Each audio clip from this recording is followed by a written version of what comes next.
সন্তান দাম্পত্য জীবন আলোকিত করে জীবনে স্বর্গীয় সুখ নিয়ে আসে। সন্তানকে দেখে মা বাবার চোখ জোড়ায়। রবের প্রতি কৃতজ্ঞতায় নুয়ে আসে দেহ মন। প্রত্যেক মা বাবার প্রত্যাশা, চোখের সামনে হাঁটি হাঁটি পা পা করে সন্তান বেড়ে উঠবে, পৃথিবীতে মানুষের মতো মানুষ হয়ে মা বাবার নাম করবে। অনেক অভিভাবকের এই স্বপ্ন পূরণ হয়, আবার কারো কারো স্বপ্ন অধরাই থেকে যায়। শৈশব কৈশোরেই মা বাবার আগে সন্তান পৃথিবী ছেড়ে চলে যায়, জান্নাতের পাখি হয়ে যায়।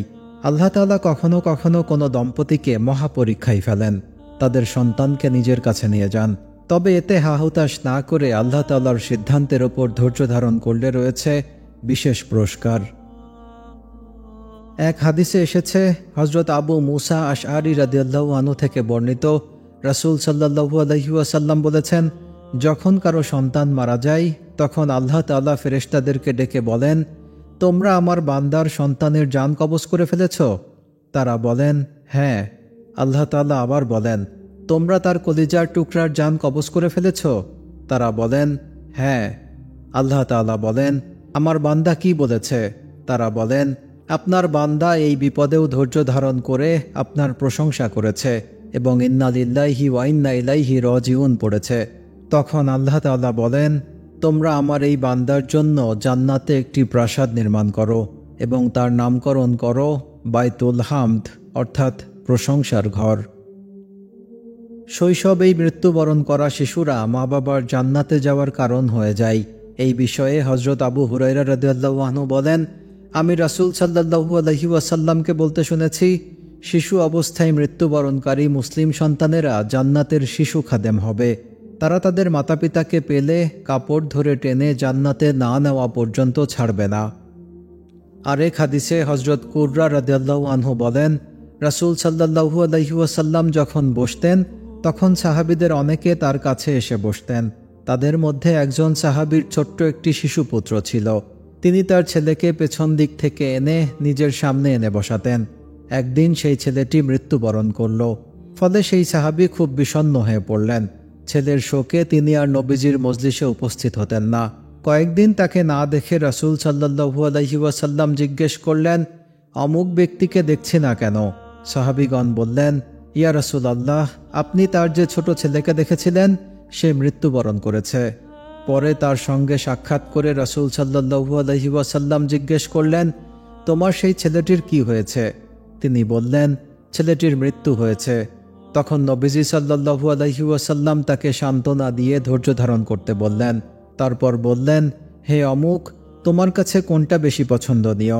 তার দ্বারা তোমার দুনিয়ার জীবন সুখময় করা, নাকি কাল কিয়ামতে জান্নাতের যে দরজা দিয়ে তুমি প্রবেশ করতে চাইবে তাকে সেখানেই পাওয়া, যেখানে সে পৌঁছে তোমার জন্য জান্নাতের দরজা খুলে দিবে?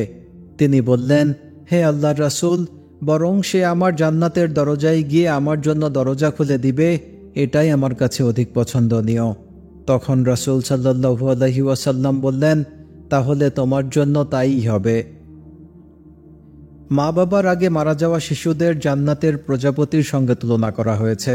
হযরত আবু হাসান রাহমাতুল্লাহি আলাইহি থেকে বর্ণিত, তিনি বলেন, আমি হযরত আবু হুরায়রা রাদিয়াল্লাহু আনহুকে বললাম, আমার দুটি সন্তান মারা গিয়েছে। আপনি কি রাসূল সাল্লাল্লাহু আলাইহি ওয়াসাল্লামের কাছ থেকে এমন একটি হাদিস বর্ণনা করবেন যাতে আমরা অন্তরে সান্ত্বনা পেতে পারি?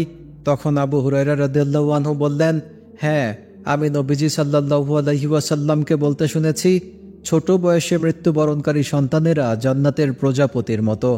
তাদের কেউ যখন পিতা কিংবা পিতামাতা উভয়ের সঙ্গে মিলিত হবে তখন তার পরিধানের কাপড় কিংবা হাত ধরবে, যেভাবে এখন আমি তোমার কাপড়ের আঁচল ধরেছি। এরপর সেই কাপড় কিংবা হাত আর পরিত্যাগ করবে না যতক্ষণ পর্যন্ত আল্লাহ তাআলা তাকে তার মা বাবা সহ জান্নাতে প্রবেশ না করাবেন। শৈশবেই পৃথিবীর আলো বাতাস ছেড়ে চলে যাওয়া শিশুরা জান্নাতে হযরত ইব্রাহিম আলাইহিস সালামের সঙ্গে থাকে। পৃথিবীতে মা বাবা ভাই বোনের সঙ্গে খেলা করতে না পারলেও তারা জান্নাতের বাগানে হযরত ইব্রাহিম আলাইহিস সালামের আশেপাশে থেকে খেলা করে। হযরত সামুরা বিনতে জুনদুব রাদিয়াল্লাহু আনহু থেকে বর্ণিত দীর্ঘ একটি হাদিসে রাসূল সাল্লাল্লাহু আলাইহি ওয়াসাল্লাম নিজের স্বপ্নের বর্ণনায় বলেছেন, আমরা চলতে চলতে একটা সজীব শ্যামল বাগানে এসে পৌঁছালাম, যেখানে বসন্তের বিচিত্র রকম ফুলের সমাহার রয়েছে। সে বাগানের মাঝে দীর্ঘকায় একজন পুরুষকে দেখলাম। তবে তার মাথা যেন আমি দেখতেই পাচ্ছিলাম না। তার চতুর্পাশে এত বিপুল সংখ্যক বালক বালিকা দেখলাম যে এত বেশি আমি আর কখনো দেখিনি। আমি ফেরেশতাদেরকে বললাম, উনি কে?